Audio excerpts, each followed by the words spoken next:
Hi friends, ఇప్పుడు మనం ఆంధ్ర విశ్వవిద్యాలయం తొలి వైస్ ఛాన్సలర్ శ్రీ కట్టమంచి రామలింగారెడ్డి గారు రాసిన ముసలమ్మ మరణం అనే 107 పద్యాలు కలిగిన కరుణ రసాత్మకమైన కావ్యంలోని ముసలమ్మ గారి చరిత్ర గురించి తెలుసుకునే ముందు నాదొక చిన్న మనవి.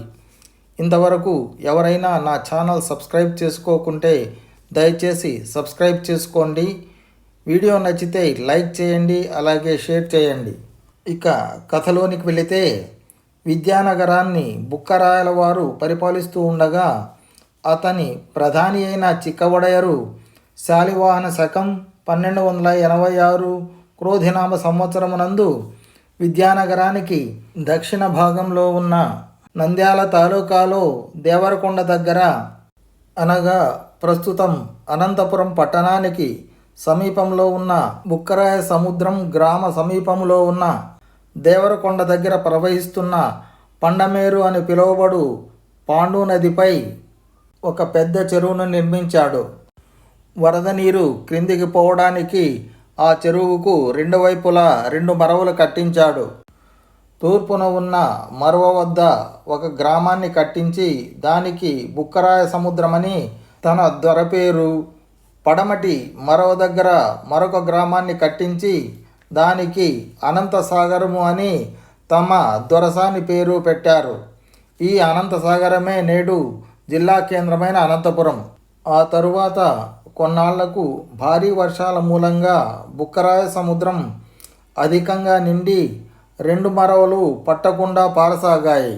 ఆయగాండ్లు పురజనులు మరవ ఉధృతి చూస్తుండగా వారిలో ఒక స్త్రీకి గంగా భవాని ఆవాహం చేసి, నాకు ఆహారము నరబలి ఇస్తే ఇక్కడ నిలుస్తాను, లేనట్టయితే ఇక్కడ నిలవనని చెప్పింది. గ్రామస్తులు పెద్ద మనుషులు బలి నిమిత్తమై ఆలోచిస్తున్నంతలో బుక్కరాయ సముద్ర గ్రామంలో ఉన్న బసిరెడ్డి కడగొట్టు 7వ కోడలు ఈడేరని ముసలమ్మ, అనగా రసజ్వల కాని ముసలమ్మ అనే చిన్నదాన్ని గంగాదేవి పూని నీవు బలి కావాలనని చెప్పాను. ఆమె ఆ ప్రకారము బలికి సిద్ధమైంది.